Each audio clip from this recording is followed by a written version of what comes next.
नमस्कार, मैं हूं अंकुर और आप देख रहे हैं सत्य हिंदी का न्यूज बुलेटिन। एक नजर अब तक की सुर्खियों पर।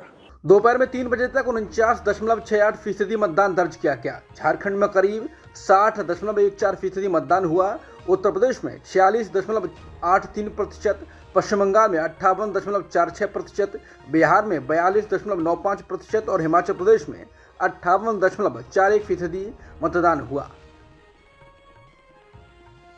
उत्तर प्रदेश की सीटों पर हो रहे मतदान में सपा ने कई आरोप लगाए हैं। इन आरोपों में से एक वाराणसी सीट को लेकर लगाया गया है। सपा ने कहा है कि वाराणसी की रोहनिया विधानसभा में बूथ संख्या 191, 192, 193 पर कांग्रेस पार्टी के बटन के ऊपर टेप लगा दिया गया है। सपा ने कहा है कि चुनाव अधिकारियों द्वारा धांधली की जा रही है।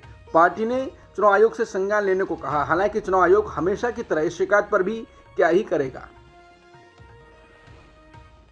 आज लोकसभा चुनाव के 7वें चरण में उत्तर प्रदेश की 13 लोकसभा सीटों पर वोटिंग हो रही है। उत्तर प्रदेश की बलिया लोकसभा सीट पर भी वोटिंग हो रही है। इसी बीच अब बलिया में एक मुस्लिम महिला ने बड़े आरोप लगा दिए हैं। बलिया लोकसभा क्षेत्र के एलडी कॉलेज के पोलिंग बूथ पर वोट डालने आई मुस्लिम महिला ने आरोप लगाया है कि ईवीएम मशीन खराब है, मगर फिर भी वोटिंग हो रही है। उन्होंने कहा कि पूरी मशीन खराब है, यहाँ मशीन चल नहीं रही है। महिला का कहना है कि मशीन से आवाज नहीं आ रही है। मतदान कर्मी कह रहे हैं कि मशीन का बटन दबा कर निकल जाओ। भड़कते हुए मुस्लिम महिला का कहना है कि पुलिस भी मतदान केंद्र से धक्के मारकर बाहर निकाल रही है। लोकसभा चुनाव के लिए आखिरी चरण का मतदान आज शाम समाप्त हो गया। इस बीच इंडिया गठबंधन की नई दिल्ली में बैठक शुरू हो गई है। ये बैठक लोकसभा चुनाव के नतीजे घोषित होने के बाद आगे की रणनीति पर चर्चा के लिए बुलाई गई है। बैठक कांग्रेस प्रमुख मल्लिकार्जुन खड़गे के आवास पर बुलाई गई। बैठक में टीएमसी को छोड़कर बाकी सभी दल के नेता शामिल हैं। समाजवादी पार्टी के अध्यक्ष अखिलेश यादव ने लोकसभा चुनाव के एग्जिट पोल से पहले बड़ा दावा किया है। सोशल मीडिया साइट एक्स पर अखिलेश यादव ने दावा किया कि इंडिया की सरकार आ रही है। उन्होंने कहा कि वो पहली याद है ना जिसमें पूछते थे कि अगर 2 डाल की चिड़ियों में से एक चिड़िया इधर डाल पर आ जाए तो इधर दोगुनी हो जाती हैं, अगर इधर की एक चिड़िया उधर चली जाए तो दोनों बराबर हो जाती हैं। जब तक आप इसका उत्तर सोचेंगे तब तक हम बता दे दें कि भाजपा की हार के लिए यही पहली जवाब बन गई है। अब तक जो वोटर्स उनके साथ थे वो इंडिया गठबंधन की तरफ आ गए हैं, जिससे हमारी संख्या दोगुनी हो गई है और भाजपा की आधी। यही है सच्चा एग्जिट पोल। इंडिया गठबंधन की सरकार आ रही है। कांग्रेस ने एग्जिट पोल के प्रोग्राम्स का बाइकआउट किया है। इस पर केंद्रीय गृह मंत्री अमित शाह ने कहा है कि कांग्रेस लंबे समय से इनकार के मोड में रही है। पूरे चुनाव में वो प्रचार करते रहे कि उन्हें बहुमत मिलने जा रहा है, लेकिन वो हालात जानते हैं कि आने वाले एग्जिट पोल में ये उनकी करारी हार होगी, इसलिए वो मीडिया का सामना नहीं कर पाएंगे। इसलिए वो एग्जिट पोल की पूरी कवायद का बहिष्कार कर रहे हैं। शाह ने कहा कि एग्जिट पोल काफी समय से होते आ रहे हैं, लेकिन इस बार की हार की वजह को वो नहीं जानते कि कैसे समझाएं और इसलिए वो बहिष्कार कर रहे हैं। शाह ने कहा कि जब से राहुल गांधी ने कांग्रेस की कमान संभाली है वो डिनाइल मोड में है।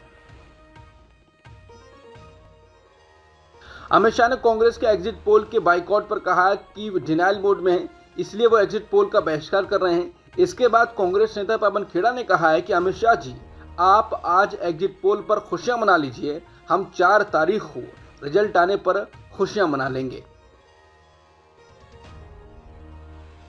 उत्तर प्रदेश की गोरखपुर लोकसभा सीट पर वोटिंग हुई और ये सीट यूपी की हॉट सीट बनी हुई है। इस सीट से भाजपा ने लगातार दूसरी बार रवि किशन को चुनावी मैदान में उतारा है। इसी बीच वोटिंग के बाद रवि किशन ने कुछ ऐसा कहा जो अब चर्चाओं में आ गया है। वोटिंग के बाद रवि किशन ने कहा कि प्रधानमंत्री साधना में बैठे हैं और सूर्य देवता को शांत कर दिया है। ये ऐतिहासिक है। भीषण गर्मी में आज हवा चल रही है। इसके बाद लोग रिएक्ट कर रहे हैं। लोगों का कहना है कि पापा ने वोट रुकवा दी की अपार सफलता के बाद अब पापा ने लू रुकवा दी। दिल्ली के कोर्ट ने आज मुख्यमंत्री अरविंद केजरीवाल के जमानत याचिका पर सुनवाई 7 जून तक के लिए स्थगित कर दी। इसका मतलब है कि केजरीवाल को कल यानी 2 जून को जेल लौटना होगा, जो अंतरिम जमानत की समय सीमा थी, जिसके तहत वो आम आदमी पार्टी और विपक्षी दल इंडिया गठबंधन के लिए प्रचार कर सकते थे।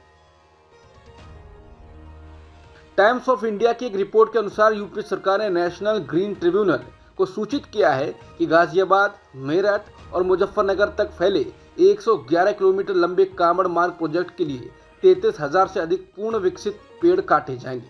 कुल मिलाकर union ministry of environment, forest and climate change ने राज्य सरकार को 3 जिलों में 1,01,000 पेड़ और पौधे काटने की अनुमति दे दी है। पीएम मोदी ने तमिलनाडु के कन्याकुमारी में विवेकानंद रॉक मेमोरियल में 2 दिवसीय ध्यान समाप्त कर दिया। आज सुबह सूर्योदय के समय सूर्य अर्घ्य देने के बाद पीएम मोदी ने तीसरे और अंतिम दिन अपनी ध्यान साधना शुरू की थी और दोपहर को समाप्त किया। ऑयल टैंकर ट्रैकिंग डेटा और इंडस्ट्री एक्सपर्ट्स के अनुसार मई में भारत का रूस से तेल आयात 10 महीने के उच्चतम स्तर पर पहुंच गया है। आंकड़ों से पता चलता है कि पिछले कुछ महीनों में भारत के रियायती रूसी तेल के आयात में वृद्धि ने सऊदी अरब से प्रभाव को सबसे अधिक प्रभावित किया है।